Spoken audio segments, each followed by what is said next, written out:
Saya mendukung Purbaya, Menteri Keuangan Republik Indonesia, untuk menolak melibatkan APBN dalam membayar cicilan utang kereta cepat Indonesia. Kereta cepat Jakarta-Bandung tampaknya akan menjadi malapetaka baru bagi bisnis investasi di negara kita. Kita mengetahui bagaimana sekarang kereta api cepat ini gagal dan hampir tak mampu lagi membayar utang, cicilan, pokok, dan bunga dari nilai investasi yang ada. Proyek ini memang sejak awal adalah proyek ambisius yang boleh kita katakan terlalu dan sangat dipaksakan.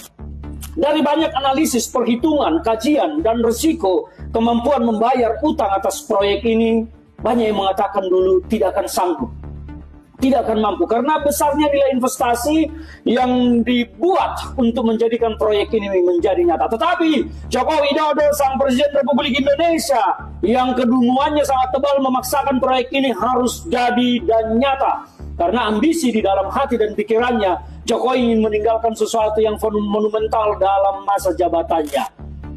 Kereta cepat, IKN, ini adalah dua hal yang sangat diinginkan oleh Jokowi, ditinggalkan bahwa dunia akan melihat di zaman Jokowi lah ada istana asli Indonesia dan ada kereta cepat. Dan ternyata semua sekarang menjadi masalah dalam keuangan negara kita.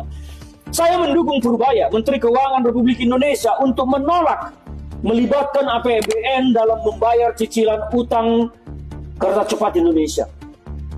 Saya mendukung Purbaya untuk menutup pintu bagi pembayaran utang kereta cepat Indonesia menggunakan APBN. Ini tidak boleh dilakukan. Biarkan mereka memikirkan caranya sendiri. Karena dulu memang proyek ini kan sudah banyak yang menolak, menyatakan tidak akan mampu, tidak akan sanggup. Karena proyek ini janggal dan aneh. Mengapa demikian? Proyek ini kan mengambil jalur singkat Jakarta-Bandung yang selama ini orang sudah nyaman naik kendaraan pribadi Jakarta-Bandung karena hanya 1,5 jam, 2 jam. Kereta cepat datang, tidak berpengaruh begitu banyak. Apalagi dia turun bukan di kota Bandung, tetapi di luar kota Bandung yang harus menggunakan feeder lagi. Nah, siapa yang harus bertanggung jawab atas ini semua? Saya menyatakan, saya Ferdinand Huta Hayan menyatakan mendukung kepada Kejaksaan Agung Republik Indonesia atau kepada Komisi Pemberantasan Korupsi untuk segera menangkap dan mengadili Jokowi atas perbuatannya ini. Negara telah dirugikan atas kebijakannya, dan kebijakan politik Jokowi itu menyengsarakan negara. Maka saya mendukung, mendesak Kejaksaan Agung maupun Komisi Pemberantasan Korupsi untuk segera membawa Jokowi ke hadapan pengadilan, mempertanggungjawabkan semua kebijakan yang telah membuat negara pontang-panting secara politik dan ekonomi. Karena ini bukan persoalan mudah.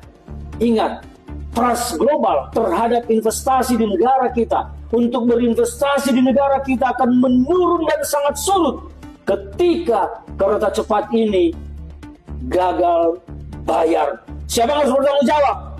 Jokowi.